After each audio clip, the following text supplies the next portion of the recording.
Halo teman-teman, apa kabar? Semoga sehat selalu ya.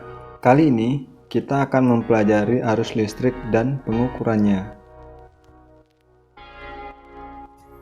Pada suatu hari, ibu sedang membacakan cerita untuk adik. Namun, tiba-tiba mati lampu.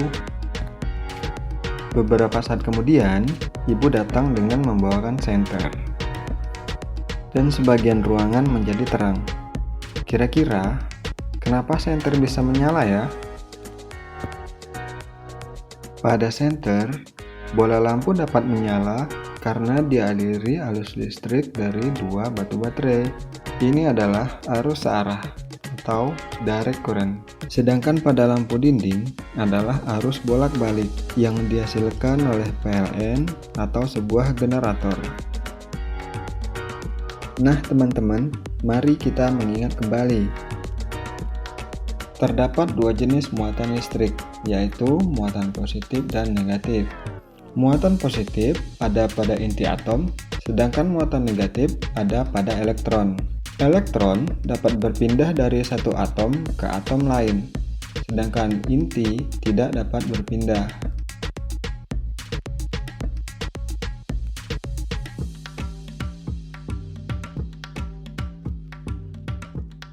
Atom-atom penghantar suatu konduktor memiliki elektron-elektron bebas yang sangat mudah berpindah dari satu tempat ke tempat lain di dalam penghantar itu. Misalnya pada kawat tembaga. Pada atom-atom tembaga, elektron-elektronnya bebas bergerak dan berpindah antar atom tembaga. Lalu, apa itu arus listrik? Arus listrik adalah sebuah aliran muatan dari satu titik ke titik lain dalam suatu rangkaian tiap satuan waktu. Dan mengapa bisa terjadi arus listrik? Arus listrik dapat terjadi akibat adanya beda potensial antara dua titik pada media penghantar. Mirip seperti air yang mengalir dari tempat lebih tinggi menuju lebih rendah.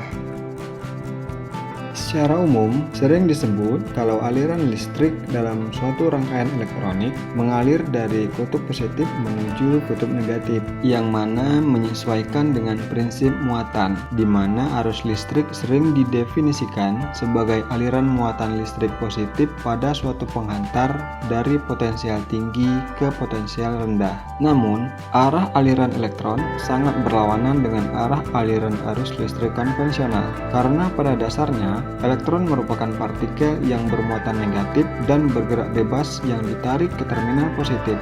Jadi, arah aliran elektron yaitu dari kutub negatif menuju kutub positif.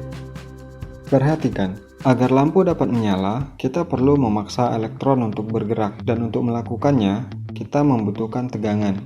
Dengan adanya tegangan, terjadi beda potensial. Tegangan bisa kita sebut sebagai gaya pendorong, mirip seperti tekanan pada pipa. Makin banyak tekanan yang diberikan, makin banyak air yang mengalir.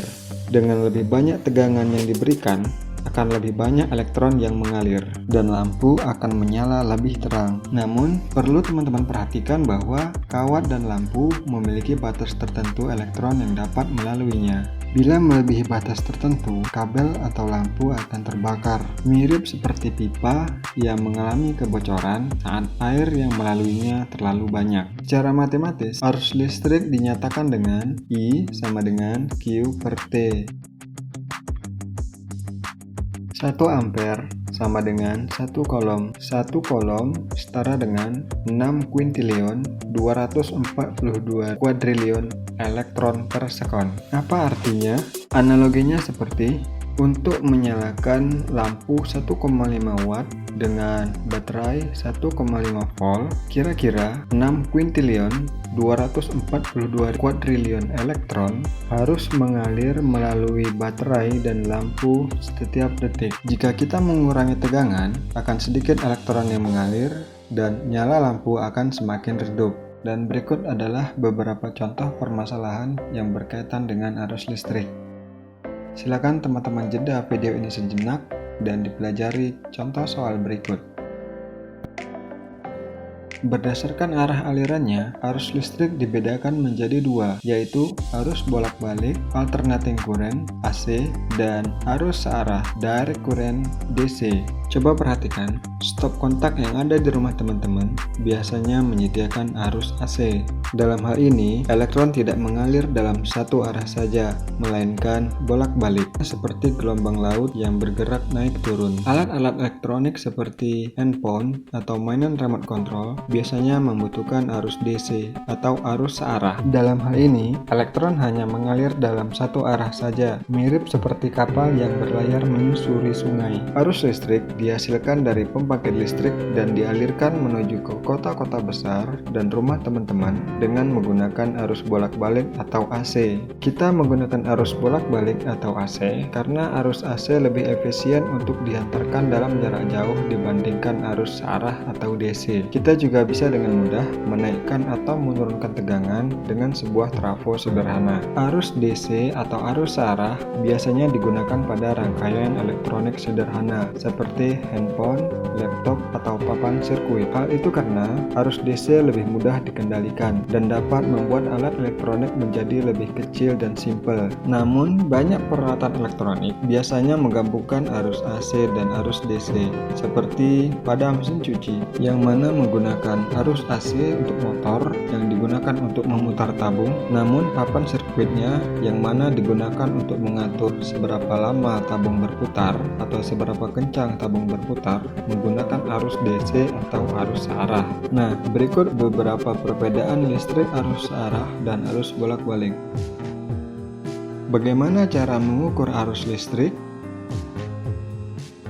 Alat ukur yang biasa digunakan dalam pengukuran besaran-besaran listrik yaitu amperemeter, voltmeter, multitester, dan osiloskop. Amperemeter digunakan untuk mengukur kuat arus listrik, sedangkan voltmeter digunakan untuk mengukur beda potensial atau tegangan listrik.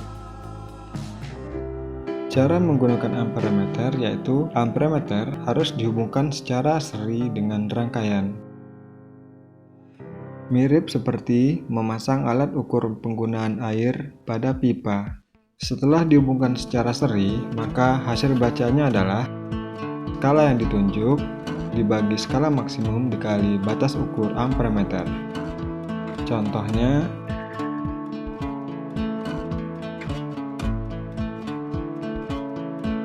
silakan uji pemahaman teman-teman tentang arus listrik dan pengukurannya melalui tautan berikut. Untuk kode tekannya adalah listrik. Selamat mengerjakan dan sampai jumpa lagi.